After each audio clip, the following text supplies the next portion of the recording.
Welcome to the Big Bets on Campus podcast brought to you by BetMGM. This is the Group of Five Deep Dive. I'm your co-host, Mike Calabrese, joined as always by the Action Network's Mike Iannello. We're back after, treading some water there in week one. It's fine. We had some winners. We had some losers. Our money line underdog parlay went boom. Thanks a lot, South Florida Bulls. They got absolutely boat raced there in Tampa by BYU. But we're back off the mat, ready to hit you with some picks here in week two. But of course, we have to start with some positivity. We're going to go through our G5 heroes of the week. Iannello, why don't you get us started? Yeah, you mentioned it. We talked about it last week. This was a tough week for the group of five. I went through and looked, I think just by hand, 5-18 against the spread. G5s were against the Power Five, 1-22 straight up. My hero of the week's gonna surprise you. My hero of the week, college kickers. Because when you think college kickers, a lot of talk this week. Pat McAfee was in the news. The backyard brawl. Ross Dellins wrote a great piece about how he wanted to kill himself after that. People throwing bottles at his house. Obviously, we all saw what happened to Owen Daffer and ECU. Did cover though. So I'm going to shine a light on college kickers. Bubba Baxa, Houston's kicker. Jared Sackett, UTSA kickers. For my money, and anyone listens to this pod's money, that was the best game of the weekend. You had Bubba Baxa hit a 35-yard field goal with 23 seconds left to give Houston the lead. Well, UTSA moved the ball down the field. Jared Sackett answered with a 37-yard field goal with no time left to force overtime. Both of them hit field goals in overtime to force second OT. Obviously, Houston gets the win, but I'm going to give a shout out to those two college kickers. Also, a little hat tip to John Hoyland, Wyoming's kicker, who doinked the game-winning field goal at the end of regulation, but then hit field goals in overtime and double overtime to give Wyoming the win. So shout out to some college kickers. I'm going to go off the beaten path here, mainly because we've been beating up on this team the whole offseason. I'm going to go with Arkansas State's head coach, Butch Jones. They win 55-3 over Grambling. Now, granted, they're the 233rd ranked team out of 261 when you combined all of Division One. Grambling also had more turnover-worthy plays than they did completions. But the reason why he's my hero is because Arkansas State is a team I want to fade all season long. And what I needed for them to do was put some huge wins on the board early, generate some of that fool's gold so that when they go to Memphis and they go to Old Dominion at the back half of this month, I can absolutely load up against the Red Wolves. Interesting fact, this comes from Evan Abrams of Bet Labs. No team in their system dating back to 2005 has won by 52 points or more one week and then lost by 52 points or more the following week. Arkansas State traveling to Columbus, 45-point underdog to Ohio State, who all week is hearing, is the offense broken? Is CJ Stroud a fraud? They're absolutely going to unload on this Red Wolves defense. I think they're going to be the first team to do it in the system. So make sure to update that, Evan, after this week. Butch Jones, my G5 hero. Yeah, that was the perfect game to set up Ohio State, just something up both sides. All right, we're going to hop in now to our best bets here for week two. I'm going to keep this short and sweet because this is a game that I had circled before the season even kicked off, really. And it was Maryland's traveling to Charlotte. Maryland's a team that likes to pour it on in the non-conference. You saw them do that last year. They beat Howard 62-0. They covered a big number against Kent, scoring 37 points. Here they are traveling to Club Lit, laying 27.5 underneath that key number of 4 touchdowns.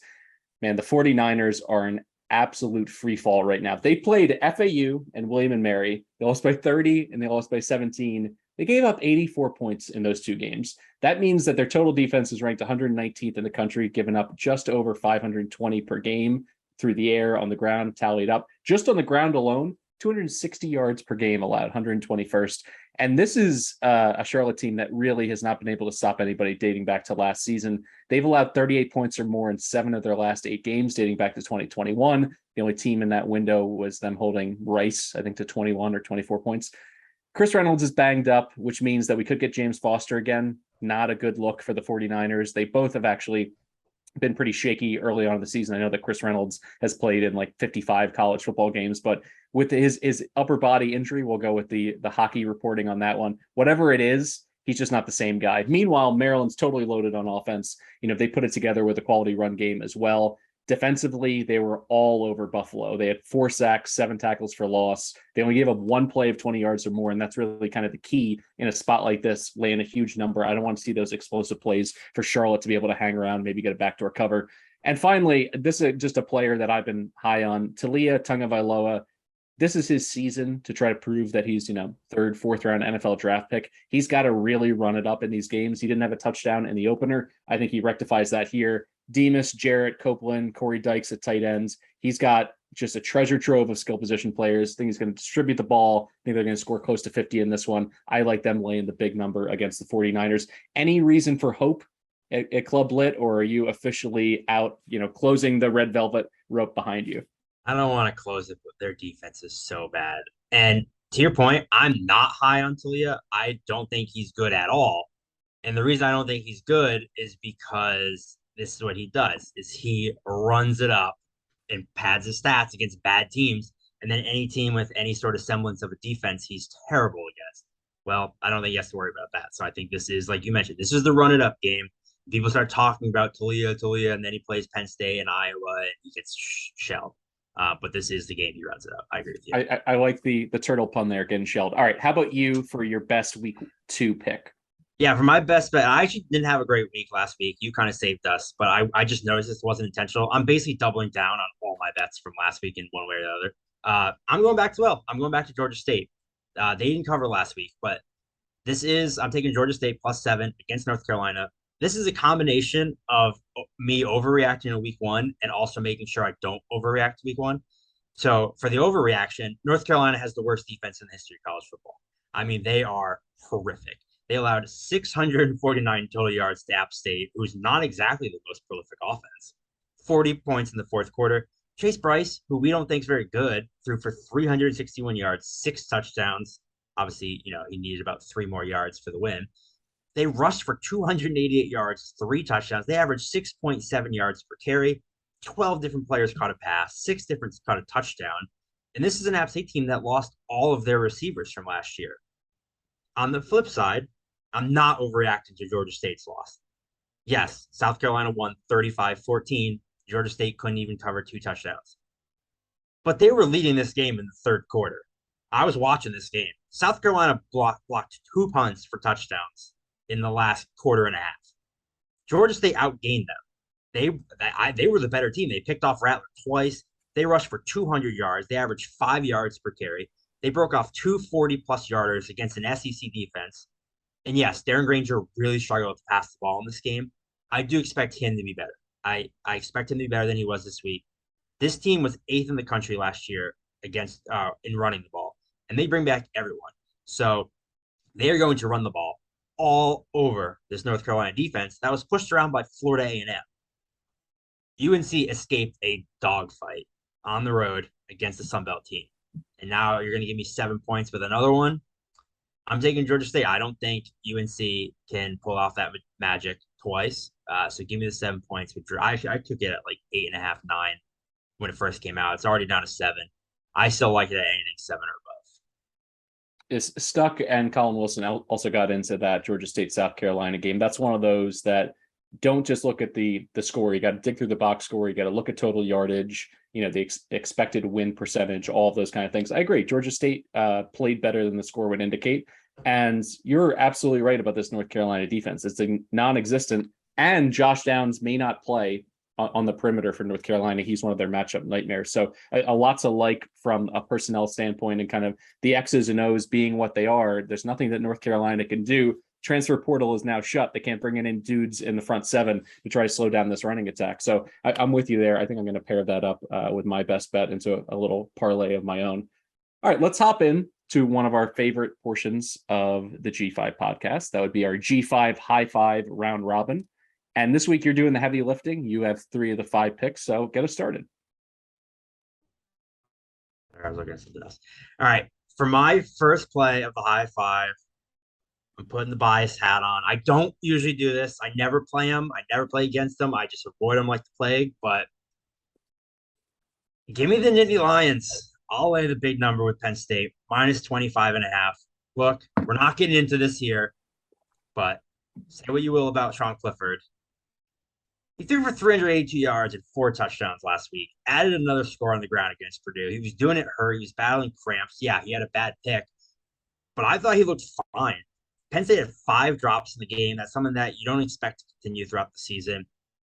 I'll tell you what, our boy Mitchell Tinsley looked pretty damn good in that offense. He's got chemistry already, 7 catches, 84 yards and a touchdown. He was Clifford's go-to guy. Parker Washington didn't even do much in that game. I don't expect that to continue. He's going to get going. Yeah, Ohio got the win against FAU, which made me look stupid. Obviously, I was wrong about that one. N'Kosi Perry threw for 364 yards and 5 touchdowns. Sean Clifford is much better than N'Kosi Perry. I don't care what you say about Clifford. He is much better than N'Kosi Perry. He averaged 8.7 yards per attempt.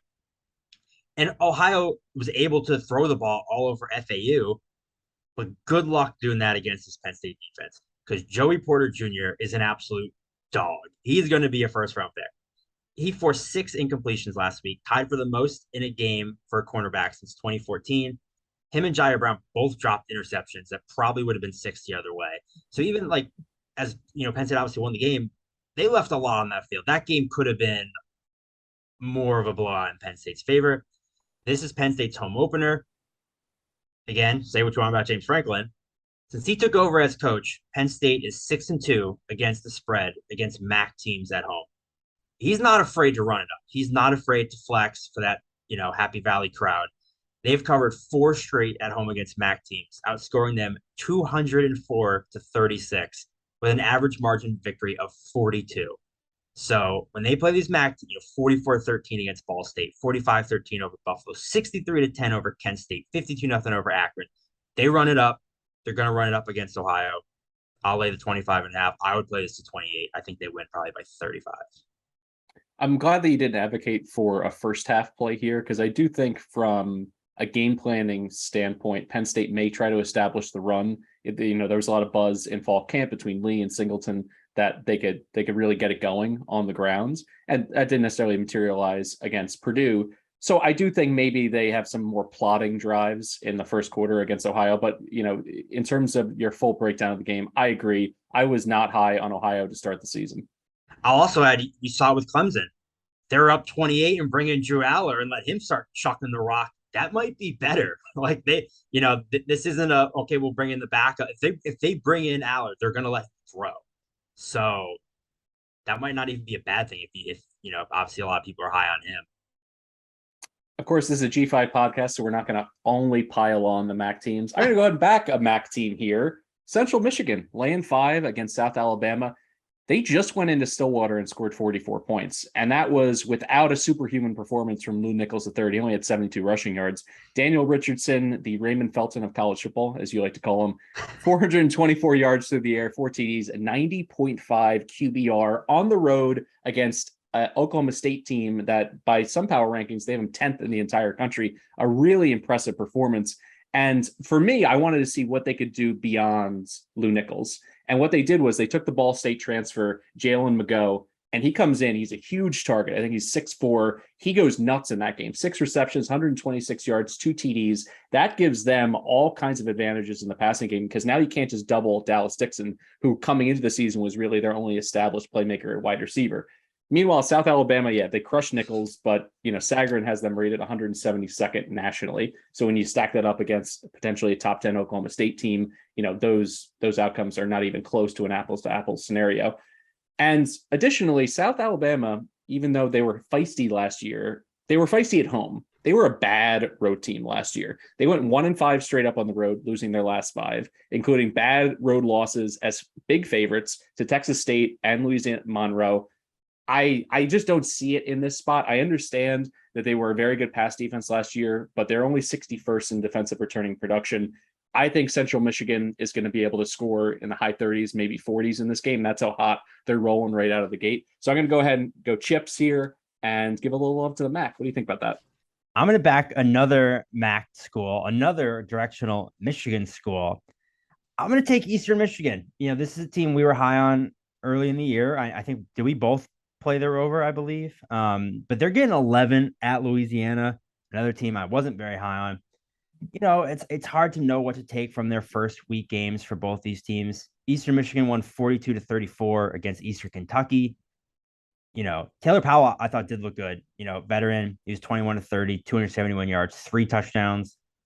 Yeah, the defense is still a problem. Giving up 34 to Eastern Kentucky is not the best, but Louisiana, on the flip side, managed just 24 points against Southeast Louisiana. And I didn't think their offense looked good at all. They could not run the ball. As No. someone who plays college fantasy football, I had Chris Smith on my team. I'm watching on the ESPN Plus stream. They could not get any running lanes for him, and that is their bread and butter. That's the kind of offense that they want to run. It's not the exact same offense that Billy Napier had there last year, but if they can't run the ball, cover in a big number, I'm already enthused about this pick. Yeah, they average just 3.5 yards per carry, again, against an FCS school. They played both Chandler Fields and Ben Wooldridge. I don't know why. Neither of them looked really good. Fields has been a 3-year backup in this organization or, program. If they're not comfortable giving him the keys after 3 years in this program, to me, that says a lot about Chandler Fields. That the fact that they have to work in this other guy is like, they clearly don't trust him. I didn't think he looked good. Yeah, I'm definitely nervous. Am I going to be surprised to wake up and have Louisiana put 40 on this defense? No, but I think Eastern Michigan's offense is much better than this one. I just think I think 11 is way too many points between two teams. I don't really believe in Louisiana. They had so much turnover last year. They lost their linebackers, and that's the other thing too. Southeast Louisiana was actually able to run the ball better than Louisiana was. I think they averaged like 4.5 yards per carry. So I'll take the 11 points here with Eastern Michigan. I really like the spot. I think this line should probably be closer to 6.5. I completely agree with you. I was tempted to sprinkle this in for our money line underdog play, but we got to walk before we run. So we'll get to that in a moment. I'm going to go ahead here and play an over. It's actually at 63.5 right now at BetMGM. So you're going to want to grab this because some other books have it as high as 65.5. Houston traveling to Texas Tech. Listen, when you watch week one, the quarterback play between these two teams was off the charts. Clayton Tune, played an incredible game, particularly down the stretch for Houston, playing at a sneaky, difficult venue, playing the Alamo Dome. That place was a zoo, and he leads them in multiple clutch situations, 22 for 32, 206 yards, 3 TDs, 51 yards on the ground, and a touchdown as well. And then when I look at the Houston defense, we talked a lot about Doug Belk and Sack Avenue.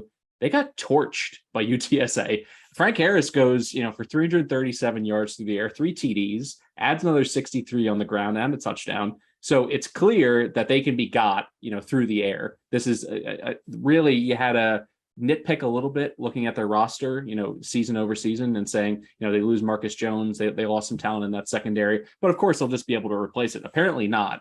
Meanwhile, Texas Tech, that was one of the biggest coordinator shifts of the entire offseason. They bring in Zach Kitley from Western Kentucky, broke every record under the sun throwing the football around. But the question was, Shuck is coming from Oregon. He underwhelmed there. Is he the right guy? Well, he gets hurt in the opener. And Donovan Smith, who started the last 4 games under the previous regime last year for Texas Tech, he comes in, goes 14 for 16 against Murray State, 221 yards, 4 TDs. He looked incredibly comfortable. He was moving around the pocket. He's not quite a true dual threat. He's more of a red zone rushing threat, but he's someone who can move around in the pocket, rollouts, and still make some really nice throws. He flashed a lot of that pocket presence. I think this is a gift at 63. My numbers call for it to be 70.5. So almost a full touchdown worth of value. And I'll say this, Texas Tech likes to play at a fast pace. They ended up, I think it was 21.5 seconds per play in their opener against Murray State. If they can speed Houston up, and this is a Houston team that clearly could not run the ball without Alton McCaskill. It was a player that I feared that they would miss in a big way because he was their home run hitter in the run game. They just couldn't hit any of those big plays. They couldn't move the chains on the ground. So they essentially turned the game over to Tune after a 0-0 first quarter. I don't think we'll see those kind of growing pains in the second game. I think both teams will come out hot, and I like the over here. Any reason to think that the Houston defense all of a sudden in 1 week pieces it together after really getting, kind of exposed a little bit by the Roadrunners? Yeah, I definitely like this play. I will just, since we're talking about him, one thing I do want to bring up in terms of, Houston long term. I know they're both a team. I think we both have futures on them. I know in the AAC preview, you brought up McCaskill being a concern, and Stuckey didn't think it was that big a deal. I think yesterday proved he is a big deal. Not just the fact that they couldn't run the ball, but I'm very concerned about how much they ran Clayton Tune because he's not the biggest guy. And if he's running 15 times a game, I don't want my quarterback getting hit 15 times a game. So I don't love how much Clayton Tune's running the ball, but I do think it helps over early in the year because he's going to keep the chains moving, keep the possessions going. But I'm definitely concerned long term about his health and Houston's futures if they're going to keep running him that much. I'll say that. I have a few more things to say about this game, but I'll save it for our money line underdog play. Oh, teaser. For our last play of the G5 high five, I'm doubling down again and fading Liberty one more time. I'm taking UAB minus 6.5. Look, Southern Miss didn't get us that money line win. They were my dog last week. Although they did cover the 3.5, which I did bet. They lost in 4 overtimes. And they lost Ty Keys again. They went back to that Frank Gore Wildcat, and once that happened, it was kind of over. Keys got hit with a targeting call. I believe he's questionable again this week, which kind of sucks. But again, this game went to 4 overtimes, and Southern Miss turned the ball over 5 times. Like, they should have won this game. Granted, Liberty had 3 interceptions themselves, and they also lost their quarterback. They lost Charlie Brewer, who now is having hand surgery, but we didn't think he's that good anyway. I assume he'll just pop up on some other team next year and be back for his fifth team. They brought Jonathan Bennett in at first. He threw 2 picks. He did not look good. Caden Salter came in. I'll be honest, I was impressed by him. He did look good. Former 4-star recruit. He is freaky athletic, but he did not throw the ball well. He threw a pick. He was super inaccurate. By the way, vintage G5. I actually missed the end of the Florida Utah game because I flipped over to Southern Miss Liberty. It was like standard definition feed on ESPN Plus. So I actually missed like what everyone else was watching because I'm watching Southern Miss Liberty. But that's the dedication of the podcast. Before Frank Gore was forced into playing quarterback, he rushed for 178 yards and 2 touchdowns against his defense. Southern Miss, I thought, dominated the trenches in this game. They had 7 tackles for a loss. They held Liberty to just a 29% success rate on offense. And on the flip side, UAB absolutely thumped Alabama A&M. They won 59-0. Just easy peasy. Threw for 247 yards and 2 scores. Ran for 231 and 4 scores. And they did this all without Dwayne McBride, their bell cow back. He was a last-minute scratch due to illness. He'll be back on Saturday. They also didn't have their best receiver, who's expected to play this game. But the way Southern Miss was able to run the ball against Liberty, McBride, if he's, feeling better and 100%, he should torch this Liberty defense. UAB was 16th in the country in total defense last year. And like I said, I don't believe in either of these quarterbacks. I don't think, Stalter can run the ball. He can certainly, move, but he did not look that great throwing it. And this UAB team has a nasty, nasty secondary. Keandre Swoops, Starling Thomas, Grayson Cash. I think they had 3 picks in their first game. This UAB team, I think, is really good. And I didn't like Liberty going into the year. And like I said, they should have lost this game to Southern Miss. So I'll take UAB minus 6.5 at Liberty. I'm with you if McBride gets the green light and is a go here, because he can be such an offensive engine for them, and it is really a nice matchup against the Liberty run defense. So I'm just going to wait to see when that news pops. There's different sites out there, donbest.com, the CFF site as well. They do a nice job with updating on injuries. There was a tweet yesterday. Brian Vincent said that Dwayne McBride, Kadeem Telfer, and Trey Shropshire all practiced yesterday. They're expected to be back for Saturday's game at Liberty.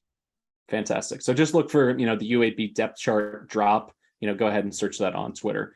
So that wraps up our G5 high five round robin, which means that we're nearing the end of our program. And this is the time to get in on our Underdog Moneyline Parlay. But before we get into that, a reminder to our audience that you can track every one of our picks in the Action app. You're just going to go in and search BBOC G5. That's going to give you all our deep dive picks. Going to track it in real time, see return on investment, see when we're getting hot, when we're cooling off, making sure keeping everybody accountable here on the podcast. All right, so we got to pair up 2 moneyline underdogs here. Let's start with yours, Ainella. All right, you sitting down, Breeze? You guys sitting down, listeners at home? Are you sitting down? I'm gonna do the unspeakable. I feel like at this moment it's that scene out of Super Troopers. Can you pull over? I'm already pulled over, sir. I'm already sitting down in my chair, but I will sit down again for this. Hit me. I'm about to do the unthinkable. Give me Northern Illinois. Give me them. The amount of times I've been wrong on this team, I might as well start profiting off them.